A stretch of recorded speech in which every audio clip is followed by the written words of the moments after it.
வணக்கம். ஆகாஷவாணி மாநில செய்திகள் வாசிப்பவர் ஜெய்கீதா ரவி. தலைப்புச் செய்திகள். பிரதமர் திரு நரேந்திர மோடி பிரிட்டன் மற்றும் மாலத்தீவிற்கு 4 நாள் அரசுமுறை பயணமாக இன்று புறப்பட்டு சென்றார். நாட்டின் அடுத்த குடியரசு துணைத் தலைவர் தேர்வுக்கான நடைமுறைகளை தேர்தல் ஆணையம் தொடங்கியுள்ளது. நாடாளுமன்ற இரு அவைகளும் எதிர்க்கட்சிகளின் தொடர் அமளியால் பிற்பகல் 2 மணி வரை இன்று ஒத்திவைக்கப்பட்டுள்ளன. தமிழக அரசின் நலத்திட்ட சிறப்பு முகாம்களில் பெறப்படும் மனுக்கள் மீது விரைந்து தீர்வு காண முதலமைச்சர் திரு மு.க.ஸ்டாலின் அதிகாரிகளை அறிவுறுத்தியுள்ளார். இந்தியா இங்கிலாந்து அணிகளுக்கு இடையேயான 4வது டெஸ்ட் கிரிக்கெட் போட்டி மான்செஸ்டரில் இன்று பிற்பகல் 3:30 மணிக்கு தொடங்குகிறது. இனி விரிவான செய்திகள். பிரதமர் திரு நரேந்திர மோடி 4 நாள் அரசுமுறை பயணமாக பிரிட்டன் மற்றும் மாலத்தீவு நாடுகளுக்கு இன்று புறப்பட்டார். இன்று மாலை லண்டன் சென்றடையும் பிரதமர் தமது பயணத்தின் முதல் கட்டமாக பிரிட்டன் பிரதமர் கெய்ர் ஸ்டார்மர் உடன் இருதரப்பு பேச்சுவார்த்தைகளை மேற்கொள்கிறார். இந்த பேச்சுவார்த்தைகளை தொடர்ந்து இந்தியா பிரிட்டன் நாடுகளுக்கு இடையே தடையற்ற வர்த்தக ஒப்பந்தம் கையெழுத்தாகும் என தெரிகிறது. மன்னர் 3ஆம் சார்ல்ஸையும் பிரதமர் சந்தித்து பேசவுள்ளார். தமது பயணத்தின் 2வது கட்டமாக வரும் 25ஆம் தேதி மாலத்தீவு செல்லும் பிரதமர் நாட்டின் 60வது சுதந்திர தின விழாவில் சிறப்பு விருந்தினராக பங்கேற்கிறார். இப்பயணத்தின் போது பிரதமர் இரு நாடுகளின் வர்த்தக தலைவர்களையும் சந்தித்து பேசவுள்ளார். இதனிடையே பிரதமர் 2 நாள் பயணமாக வரும் 27ஆம் தேதி தமிழகம் வருகிறார். அரியலூர் மாவட்டம் கங்கை கொண்ட சோழபுரத்தில் ராஜேந்திர சோழனின் கங்கை வெற்றியின் 1000வது ஆண்டு விழாவில் பிரதமர் அன்றைய தினம் கலந்து கொள்கிறார். இந்த நிகழ்வை குறிக்கும் சிறப்பு நாணயத்தை பிரதமர் வெளியிடுகிறார். மன்னர் ராஜேந்திரனின் கங்கை கடார பயணம், சைவ சித்தாந்தம், சோழ சகாப்தம் குறித்த புகைப்பட மற்றும் சிற்ப கண்காட்சிக்கு தொல்லியல் துறை ஏற்பாடு செய்துள்ளது. பிரதமர் வரும் 28ஆம் தேதி தூத்துக்குடியில் 381 கோடி ரூபாய் மதிப்பிலான மேம்படுத்தப்பட்ட விமான நிலைய அதிநவீன விரிவாக்க பணிகளையும் தொடங்கி வைக்கிறார். தூத்துக்குடி விமான நிலையத்தின் ஓடுதளம் 1350 மீட்டரில் இருந்து 3000 மீட்டராக அதிகரிக்கப்பட்டுள்ள நிலையில் தற்போது ஒரே நேரத்தில் 5 விமானங்களை நிறுத்த வகை செய்யப்பட்டிருப்பது குறிப்பிடத்தக்கது. குடியரசு துணைத் தலைவர் பதவியிலிருந்து திரு ஜெகதீப் தன்கர் ராஜினாமா செய்ததை அடுத்து புதிய குடியரசு துணைத் தலைவர் பதவி தேர்வுக்கான நடைமுறைகளை தேர்தல் ஆணையம் தொடங்கியுள்ளது. அரசியல் சாசனத்தின் 324வது பிரிவின் கீழ் இப்பணிகள் மேற்கொள்ளப்படுகின்றன. பூர்வாங்க நடைமுறைகள் நிறைவடைந்த பின்னர் இதற்கான தேர்தல் அட்டவணையை தேர்தல் ஆணையம் வெளியிடும். மாநிலங்களவை, மக்களவை உறுப்பினர்கள் மற்றும் நியமன உறுப்பினர்களை உள்ளடக்கிய வாக்காளர் அட்டவணை தயாரிக்கும் பணிகள் தற்போது முழுவீச்சில் மேற்கொள்ளப்படுகின்றன. குடியரசுத் தலைவர் மற்றும் துணை குடியரசுத் தலைவர் தேர்தல் சட்டம் 1952 மற்றும் 1974 சட்ட விதிமுறைகளின்படி குடியரசு துணைத் தலைவர் தேர்தலுக்கான நடைமுறைகள் மேற்கொள்ளப்பட்டு வருகின்றன. பீகார் வாக்காளர் பட்டியல் விவகாரம் உள்ளிட்ட பிரச்சினைகளில் அமளி காரணமாக நாடாளுமன்ற இரு அவைகளும் பிற்பகல் 2 மணி வரை ஒத்திவைக்கப்பட்டன. மக்களவை இன்று கூடியதும் அவைத்தலைவர் திரு ஓம் பிர்லா கேள்வி நேரத்தை நடத்த முற்பட்டபோது பீகார் சிறப்பு வாக்காளர் பட்டியல் குறித்து விவாதிக்க வேண்டும் என்று எதிர்க்கட்சிகள் முழக்கமிட்ட நிலையில் கேள்வி நேரத்தை அனுமதிக்க அவைத்தலைவர் திரு ஓம் பிர்லா எதிர்க்கட்சிகளை கேட்டுக் கொண்டார்.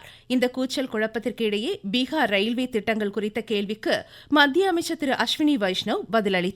தொடர்ந்து அமளி நிலவவே அவை நண்பகல் வரை ஒத்திவைக்கப்பட்டது. மீண்டும் அவை கூடியபோது தேசிய விளையாட்டு மசோதா 2025, தேசிய போதை மருந்து சட்ட திருத்த மசோதாக்களை விளையாட்டுத்துறை அமைச்சர் டாக்டர் மன்சுக் மாண்டவியா அவையில் தாக்கல் செய்தார். பூஜ்ய நேரத்தை தொடர அவை நடத்தும் அலுவலரின் முயற்சிக்கு யாரும் செவி சாய்க்காமல் தொடர்ந்து அமளியில் ஈடுபட்டதால் மக்களவை பிற்பகல் 2 மணி வரை ஒத்திவைக்கப்பட்டது. மாநிலங்களவையிலும் இதே நிலைமை காணப்பட்டதால் அவை துணைத் தலைவர் பிற்பகல் வரை அவையை ஒத்திவைத்தார். தேசிய ஒலிபரப்பு தினம் இன்று கொண்டாடப்படுகிறது. நம் தேசத்தின் ஒலிபரப்பு சேவை மூலம் கல்வி, கலாச்சார பாதுகாப்பு உள்ளிட்ட அனைத்து அம்சங்களும் முன்னெடுத்து செல்லப்பட்டு இச்சேவை உயர்நிலையை எட்டியிருப்பதை போற்றும் வகையில் இத்தினம் கொண்டாடப்படுகிறது. 1927ஆம் ஆண்டு ஜூலை 23ஆம் தேதியில் பம்பாயில் இருந்து வானொலி ஒலிபரப்பு சேவை முதல் முறையாக தொடங்கப்பட்டது குறிப்பிடத்தக்கது. 1936ஆம் ஆண்டு இந்திய ஒலிபரப்பு சேவை ஆல் இண்டியா ரேடியோ என்று பெயர் மாற்றம் கண்டு தற்போது ஆகாஷவாணி என்று அழைக்கப்படுகிறது. பிரசார் பாரதியின் முதன்மை நிர்வாக இயக்குநர் திரு கௌரவ் திவேதி வெளியிட்டுள்ள செய்தியில் 90 ஆண்டுகால தேசிய கலாச்சாரத்தை வலுவாக முன்னெடுத்து செல்லும் ஆகாஷவாணி தொடர்ந்து நேயர்களை மகிழ்வித்து வருவதாக புகழாரம் சூட்டியுள்ளார். நீங்கள் கேட்டுக்கொண்டிருப்பது ஆகாஷவாணியின் மாநில செய்தி அறிக்கை. மோடி அரசின் 11 ஆண்டுகள். உலக பொருளாதாரத்தில் 4வது இடம், உலக தரத்திலான கட்டமைப்பு வசதிகள், 25 கோடிக்கும் மேற்பட்டோர் வறுமையிலிருந்து மீட்பு, 86 கோடிக்கும் மேற்பட்டோருக்கு இலவச உணவு தானியங்கள், அனைத்து துறைகளிலும் வளர்ச்சி, சேவை, நல்லாட்சி, ஏழைகளின் நலன். இதுவே மோடி அரசின் தாரக மந்திரம். வளர்ச்சியடைந்த இந்தியாவிற்கான நரேந்திர மோடி அரசின் பயணத்தில் இது அமுத காலம். தமிழக அரசின் நலத்திட்டங்களை மக்களிடம் நேரில் கொண்டு செல்லும் சிறப்பு முகாம்களில் பெறப்படும் மனுக்கள் மீது விரைந்து தீர்வு காண முதலமைச்சர் திரு மு க ஸ்டாலின் அதிகாரிகளை அறிவுறுத்தினார்.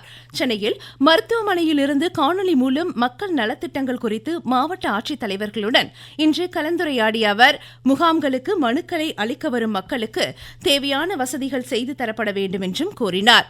மருத்துவர்கள் அறிவுறுத்திய ஓய்வுக்கு பின்னர் மக்களை சந்திக்க தாம் விரைவில் மாவட்டங்களுக்கு வர இருப்பதாகவும் முதலமைச்சர் தெரிவித்தார். தமிழக அரசின் திட்டங்கள் மக்களை நேரடியாக சென்றடையும் சிறப்பு முகாம் மாநிலத்தில் வரவேற்பை பெற்றுள்ளதாக மாநில மருத்துவ மக்கள் நல்வாழ்வுத்துறை அமைச்சர் திரு மா சுப்பிரமணியன் தெரிவித்துள்ளார். சென்னை மதுரவாயலில் இத்திட்ட முகாமை இன்று ஆய்வு செய்து பேசுகையில் அவர் இதனை கூறினார்.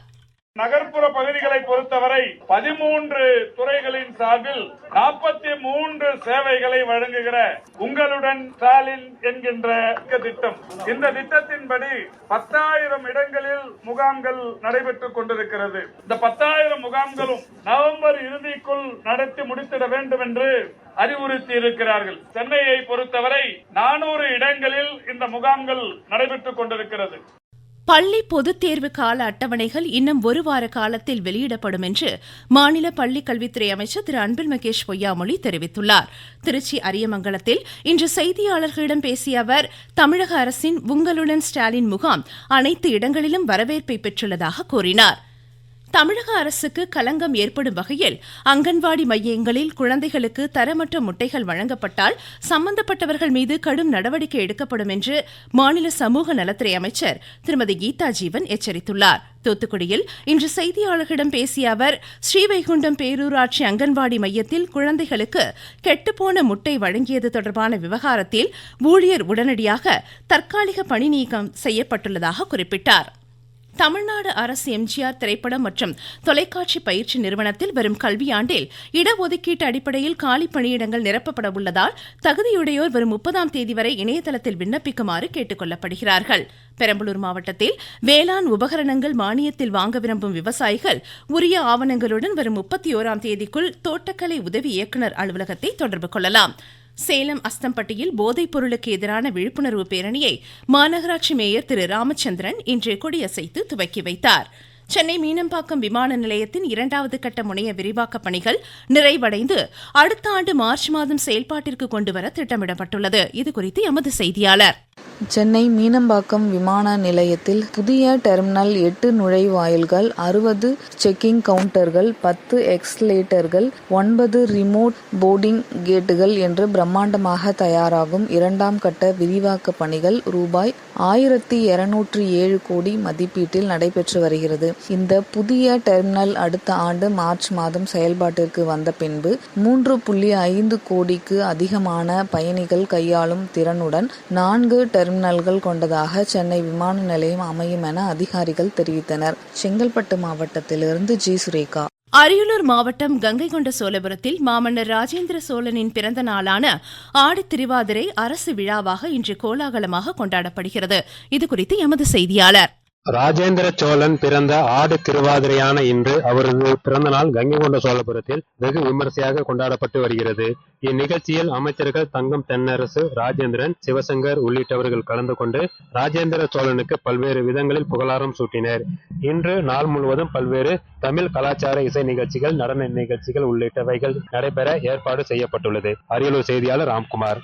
இந்தியா இங்கிலாந்து அணிகளுக்கு இடையேயான 4வது டெஸ்ட் கிரிக்கெட் போட்டி மான்செஸ்டரில் இன்று பிற்பகல் 3:30 மணிக்கு தொடங்குகிறது. 5 போட்டிகள் கொண்ட இத்தொடரில் இங்கிலாந்து 2-1 என்ற கணக்கில் முன்னிலையில் உள்ளது. 5வது இறுதிப் போட்டி லண்டனில் வரும் 31ஆம் தேதி தொடங்கும். சீன சாங்சூவில் நடைபெறும் ஓபன் சூப்பர் பேட்மிண்டன் காலிறுதிக்கு PV சிந்து முன்னேறியுள்ளார். மீண்டும் தலைப்புச் செய்திகள். பிரதமர் திரு நரேந்திர மோடி பிரிட்டன் மற்றும் மாலத்தீவிற்கு 4 நாள் அரசுமுறை பயணமாக இன்று புறப்பட்டு சென்றார். நாட்டின் அடுத்த குடியரசு துணைத் தலைவர் தேர்வுக்கான நடைமுறைகளை தேர்தல் ஆணையம் தொடங்கியுள்ளது. நாடாளுமன்ற இரு அவைகளும் எதிர்க்கட்சிகளின் தொடர் அமளியால் பிற்பகல் 2 மணி வரை இன்று ஒத்திவைக்கப்பட்டுள்ளன. தமிழக அரசின் நலத்திட்ட சிறப்பு முகாம்களில் பெறப்படும் மனுக்கள் மீது விரைந்து தீர்வு காண முதலமைச்சர் திரு மு.க.ஸ்டாலின் அதிகாரிகளை அறிவுறுத்தியுள்ளார். இந்தியா இங்கிலாந்து அணிகளுக்கு இடையேயான 4வது டெஸ்ட் கிரிக்கெட் போட்டி மான்செஸ்டரில் இன்று பிற்பகல் 3:30 மணிக்கு தொடங்குகிறது. இத்துடன் இந்த செய்தியறிக்கை முடிவடைந்தது.